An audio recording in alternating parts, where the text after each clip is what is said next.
warahmatullahi wabarakatuh.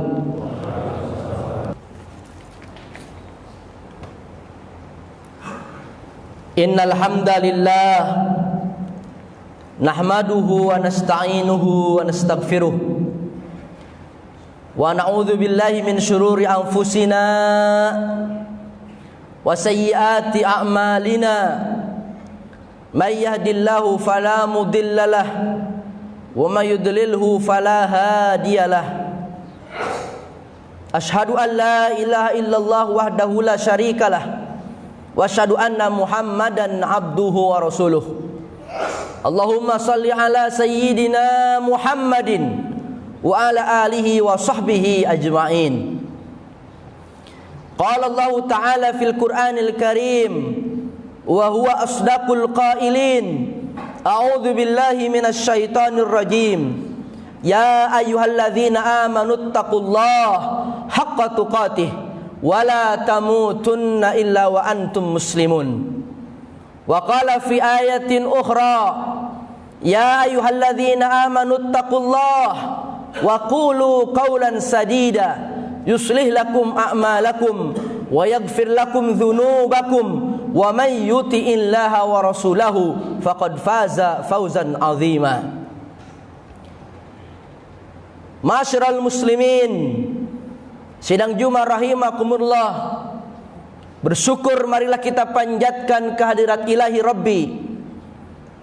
Berkat rahmat dan inayahnya, detak jantung, hembusan nafas, langkah kaki, ayunan tangan, semua itu tidak dapat kita balas kecuali dengan ungkapan alhamdulillahi rabbil alamin. Bersyukur karena satu anugerah bagi kita selaku orang yang beriman, melaksanakan satu kewajiban Allah, berkumpul di rumah Allah pada siang hari ini, yaitu melaksanakan kewajiban salat Jum'ah. Salawat barangkaikan salam selalu mengalir tercurah limpahkan kepada kekasih kita, suri teladan kita, beliau yang tidak pernah kita tatap wajahnya, tapi sungguh betapa kita merindukan beliau, habibana wa nabiyyana Muhammad sallallahu alaihi wasallam. Allahumma salli ala sayyidina Muhammadin wa ala alihi wa sahbihi ajmain. Ma'asyiral muslimin, sidang Jumat rahimakumullah, usikum wa iya nafsi bitaqwallah faqad fazal muttaqun. Melalui mimbar yang mulia ini, bagian daripada rukun Jum'ah, khatib mengajak, marilah kita meningkatkan ketakwaan kita kepada Allah. Takwa yang sejati, takwa yang sebenar-benarnya takwa. Karena sungguh, karena sebaik-baik bekal adalah takwa. Fatazawwadu fa inna khairaz zadit taqwa.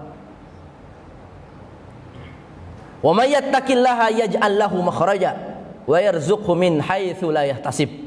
Siapa sahaja yang bertakwa kepada Allah, maka kami akan mudahkan segala urusannya. Kami beri rezeki dari pintu yang tidak disangka-sangka.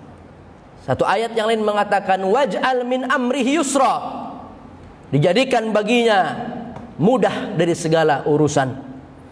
Oleh sebab itu, takwa yang sejati, takwa yang bukan hanya di masjid saja, tetapi takwa yang dimanapun kita berada dan kapanpun kita berada. Ittaqillaha haitsu ma kunt watbi'i sayyi'atal hasanata tamhuha wa halikin nas bi khuluqin hasanah.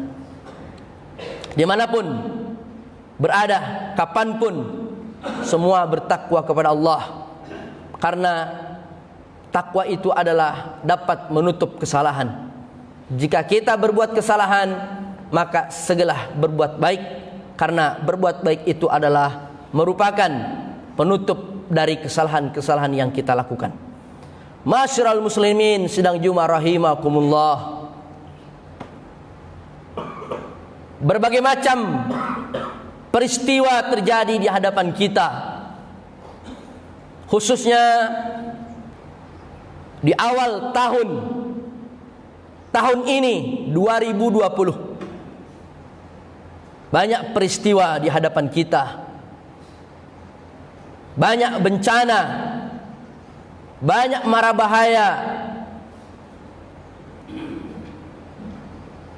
kepiluan demi kepiluan, rasa sakit, rasa pedih kita lihat, kita rasakan menimpa khususnya negara kita Republik Indonesia, umumnya dunia internasional, dan umumnya lagi adalah dunia Islam.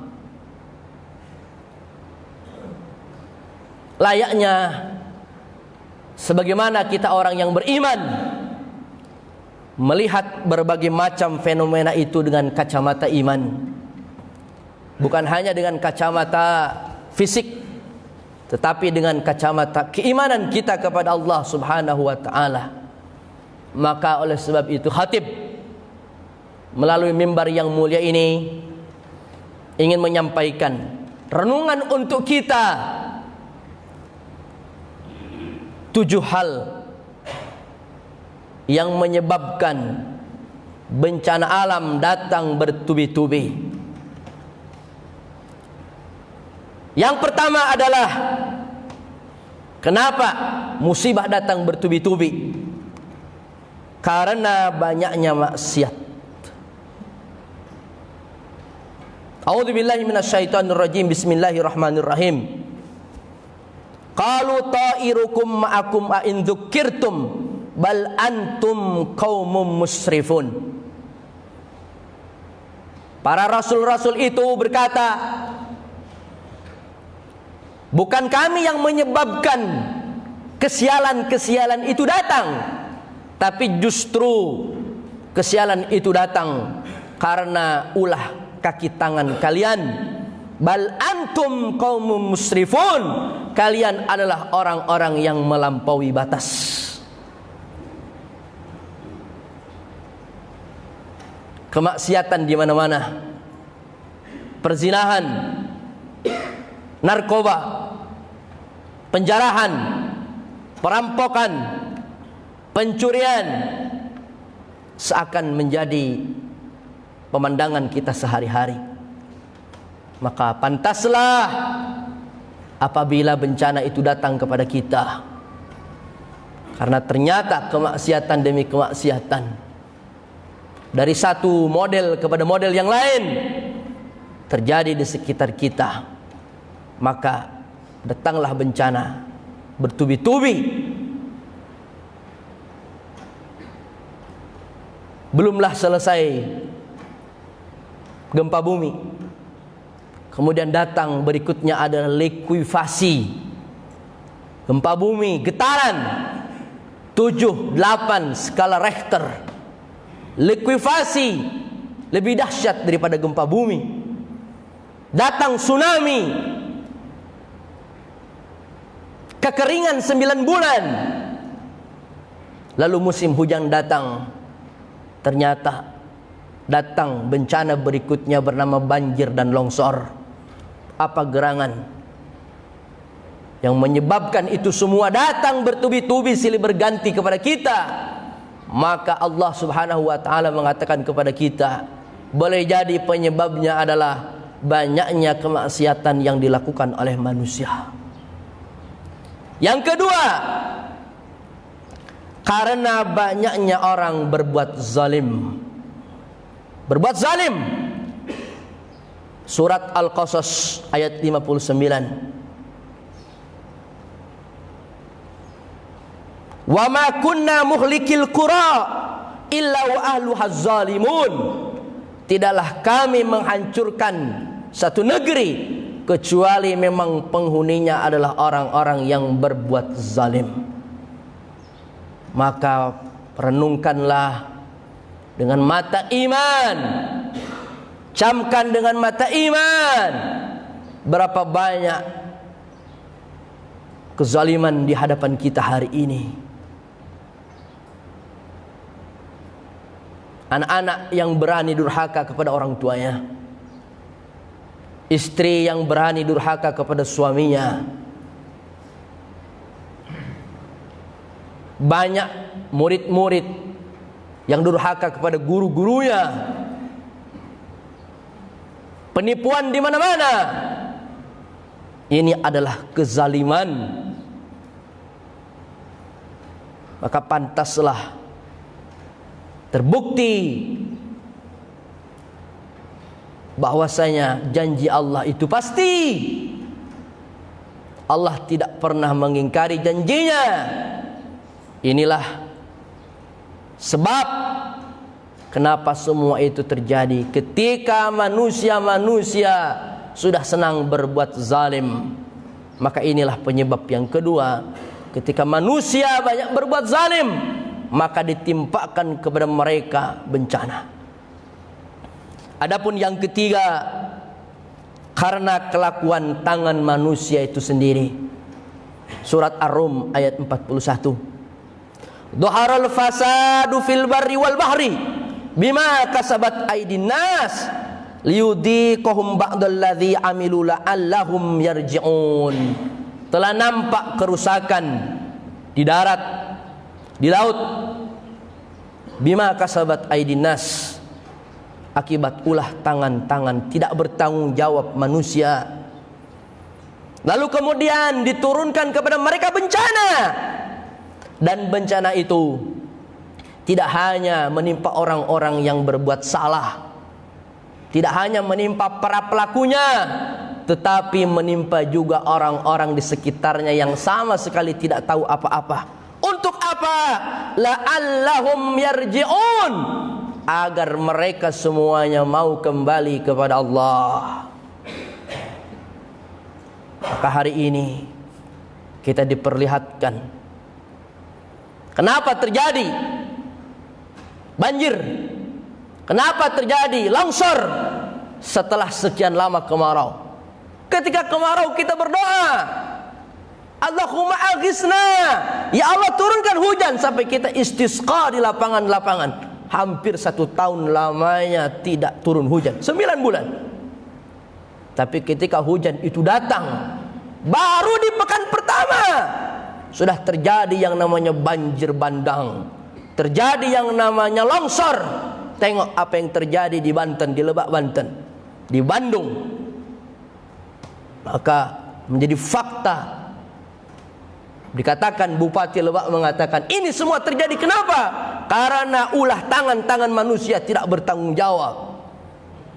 Penambangan-penambangan, eksploitasi yang tidak bertanggung jawab, sehingga menyebabkan alam marah. Terjadi keseimbangan, terjadi ketidakseimbangan alam. Semua itu memiliki tempatnya, memiliki posisinya masing-masing. Ketika semua itu terganggu, maka tunggulah yang disebut dengan bencana. Ternyata itu akibat ulah tangan manusia itu sendiri. Berbagai macam kerusakan di darat, di laut, bahkan di udara pun terjadi hari ini kerusakan. Bukan hanya polusi sampah, tetapi juga polusi udara. Sekarang la haula wala quwata illa billah. Maka inilah menjadi renungan kita. Ternyata bencana datang itu bukan karena ini hanya ujian, ini hanya cobaan, bukan. Ternyata di antara penyebabnya adalah akibat tangan-tangan manusia itu sendiri. Kemudian yang keempat adalah karena para tokoh melakukan kemaksiatan dan kezaliman. Surat Al-Isra ayat 16. Wa idza aradna an nuhlika qaryatan amarna mutrafiha fafasaku fiha fahaqqa 'alaiha al-qaul fadammarnaha tadmira. Siapakah mereka tokoh-tokoh yang dimaksud?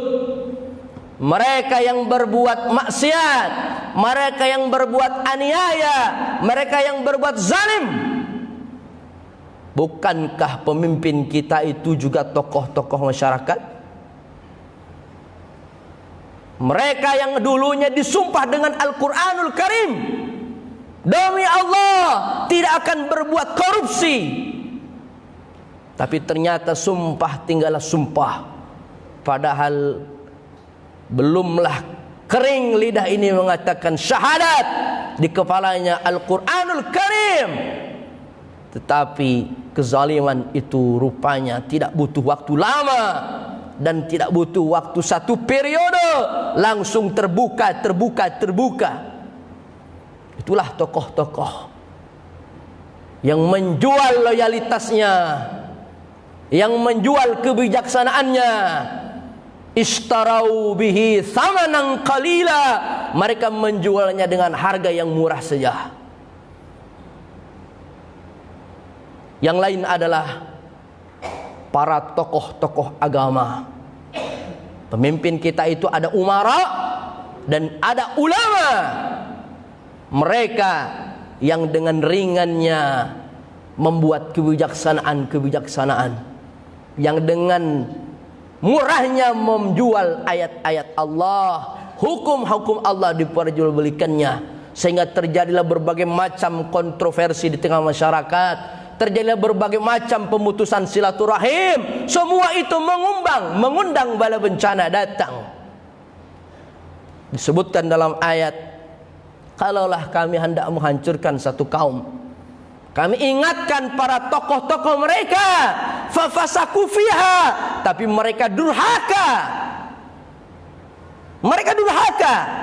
Mereka punya ilmu, mereka paham ayat, mereka paham dalil, mereka paham hukum. Mereka sendiri yang membuat hukum-hukum itu, tapi mereka sendiri orang yang pertama mengkhianatinya. Mereka durhaka. Lalu kemudian fahaqqa alaihal qaul, maka berlakulah ucapan Allah, berlakulah janji Allah. Allah telah berikan contoh kepada umat-umat terdahulu. Namrud belum cukup, Fir'aun belum cukup, Qarun masih kurang. Fahaqqa alaihal qaul, mereka itu adalah orang-orang besar. Di tangan mereka digenggam kehidupan dunia ini, tapi mereka durhaka kepada Allah. Diingatkannya mereka, tapi mereka tetap durhaka kepada Allah. Fadammarnahu tadmira, maka kami hancurkan mereka sehancur-hancurnya. Maka Fir'aun itu tidak mati dalam sebuah peperangan, ditenggelamkannya oleh Allah di dalam air. Apakah Fir'aun tak bisa berenang? Tak mungkin dia tidak bisa berenang. Istananya sendiri di depan sungai Nil, tak mungkin dia tidak bisa berenang. Tapi Allah ingin memberikan kepada kita peringatan, sebesar-besarnya orang dia durhaka kepada Allah. Tengok bagaimana akhir daripada kehidupannya. Namrud, di tangannya peradaban dunia, Babilonia. Namrud, dia menantang Tuhan, dia menantang Nabi Ibrahim, dia membakar Ibrahim. Bagaimana balasan bagi Namrud? Allah tampakkan kepada kita, umat yang hadir berikutnya, berjauh-jauh mil, berjuta-juta mil jarak kita kepada Namrud. Disebutkan hanya seekor nyamuk yang masuk ke dalam telinganya, yang membuat dia mati dalam keadaan mengenaskan. Maka ketahuilah, nyamuk itu adalah milik Allah, angin itu milik Allah, air itu milik Allah, udara itu milik Allah. Kalau Allah mau, Allah bisa hancurkan sebuah negeri. Maka kalau ada seorang pemimpin yang mengatakan tidak ada sesuatu pun yang dapat menghancurkan kedikdayaan negeri kami, maka tidak butuh lama Allah turunkan berbagai macam. Maka tengok hari ini berbagai macam jenis penyakit. HIV AIDS belum selesai, flu burung belum tuntas, MERS belum selesai. Sekarang sudah muncul lagi yang bernama Corona. Virus Corona ini sudah dikenal oleh para ilmuwan, tetapi jenis yang ini baru ditemukan, terjadi di sebuah kota di Tiongkok, Cina. Namanya kota Wuhan, lalu diberi nama Corona Wuhan, Wuhan Corona. La haula wala quwata illa billah. Satu kota berisi 5 juta manusia hari ini diisolasi. berapa pasien, konon dari sumber mengatakan sudah 1000 orang meninggal dunia. Saya kira lebih daripada itu. 20.000 yang menunggu eksekusi. Kenapa? Karena 20.000 adalah positif terjangkit corona. Mereka meminta mengajukan kepada pengadilan negara, bolehkah kami membunuh orang-orang ini? Sebab kalau tidak dibunuh, mereka akan menjadikan wabah-wabah bagi orang-orang yang sehat. La haula wala quwata illa billah. Fadammarnahu tadmira. Maka kami hancurkan negeri itu sehancur-hancurnya. Wallahu a'lam bishawab.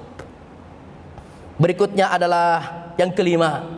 Kenapa musibah datang kepada kita bertubi-tubi? Karena orang-orang yang baik diam melihat kemaksiatan dan kemungkaran. Kemaksiatan itu datang di antaranya adalah karena orang-orang yang baik diam mencari jalan selamat. Padahal dikatakan oleh Allah Subhanahu wa taala Al-Anfal ayat 25, wattaqu fitnatan la tusibannal ladzina dzalamu minkum khassah wa'lamu annallaha syadidul iqab. Allah peringatkan kepada kita, hai orang-orang baik, hai orang-orang soleh, hai orang-orang yang taat beribadah, takutlah kamu dengan satu ujian, yang mana ujian itu datang menimpa kamu padahal kamu tidak bersalah, padahal yang salah adalah orang-orang yang suka bermaksiat. Kenapa itu terjadi? Karena diamnya kita tidak beramar ma'ruf nahi mungkar. Maka amar ma'ruf nahi mungkar dengan cara yang baik bagian daripada keimanan seorang hamba Allah yang bijaksana. Sidang Jumat rahimakumullah, berikutnya yang keenam adalah di hadapan kita ada dua jenis manusia. Mereka pelaku maksiat. Mereka adalah orang-orang yang ingkar. Mereka adalah yang terduga melakukan berbagai macam kegiatan yang merugikan. Mereka inilah yang telah mengundang munculnya bencana. Ketika bencana itu datang, kenapa mereka tidak terkena? Bisnis mereka tidak pernah rugi-ruginya. Anak-anak mereka sehat, kehidupan rumah tangga mereka baik. Padahal mereka adalah pelaku-pelaku kejahatan. Mereka adalah pelaku kemaksiatan. Lalu kita bertanya, di mana keadilan Tuhan? Di mana keadilan Allah? Ketahuilah wahai kaum muslimin, itulah yang disebut dengan istidraj. Istidraj. Istidraj itu sengaja diberikan Allah kepada para pelaku maksiat. Mereka yang ingkar, mereka yang kafir kepada Allah. Layaknya Allah sedang apa? Sedang bermain-main dengan mereka. Mereka mengira kesenangan apa yang mereka minta mereka dapatkan di dunia. Padahal kata Allah Subhanahu wa taala, kehidupan di akhirat nanti dikembalikan mereka kepada tempat yang layak untuk mereka. Itulah fadzukul adab, rasakan adab yang pedih untuk mereka. Di dunia ini apa yang mereka cari mereka dapatkan. Dari usaha-usaha tipu menipu, rekayasa mereka buat, Allah berikan, tidak ada kerugian bagi mereka. Allah berikan semua itu untuk mereka.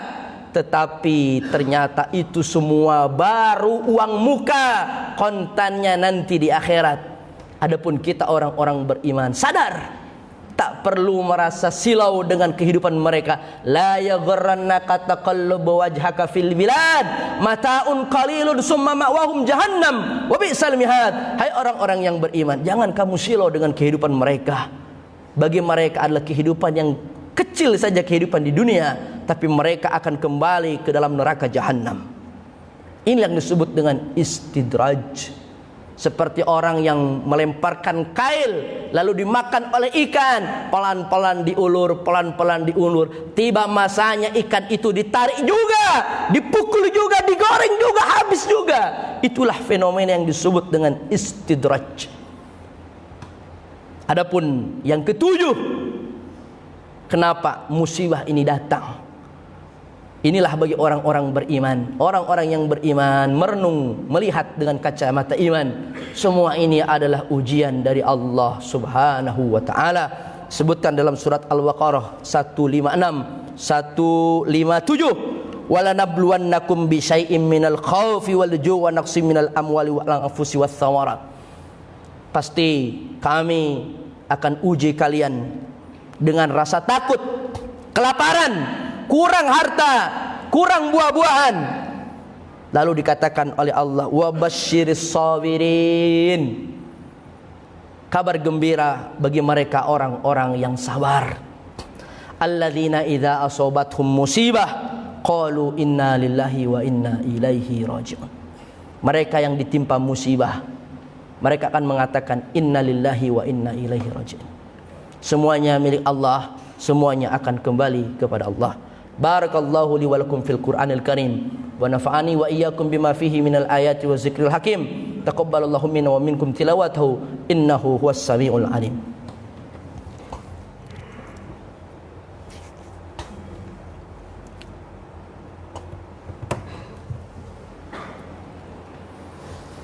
Alhamdulillah wassalatu wassalamu ala sayyidina Rasulillah.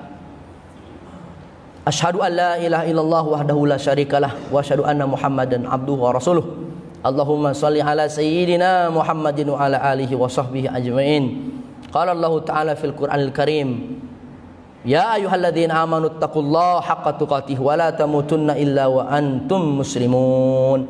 Masyiral muslimin, di khutbah yang kedua ini marilah kita kembali memancangkan keimanan kita, kemudian menghidupkan kembali nurani keimanan kita untuk bisa kita menangkap berbagai macam peristiwa ini sebagai bagian kita muhasabah kembali kepada Allah Subhanahu wa ta'ala.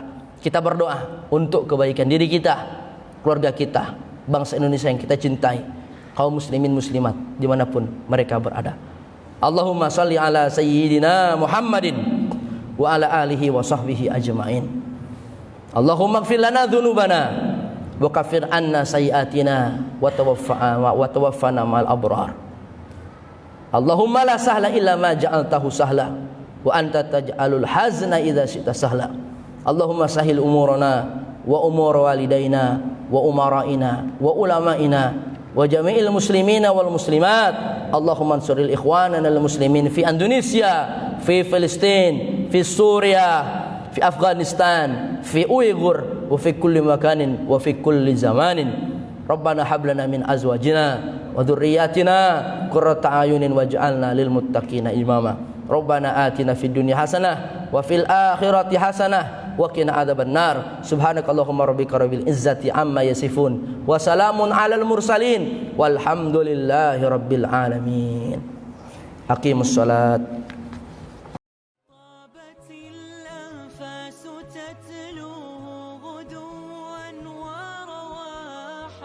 ترتوي من كوثر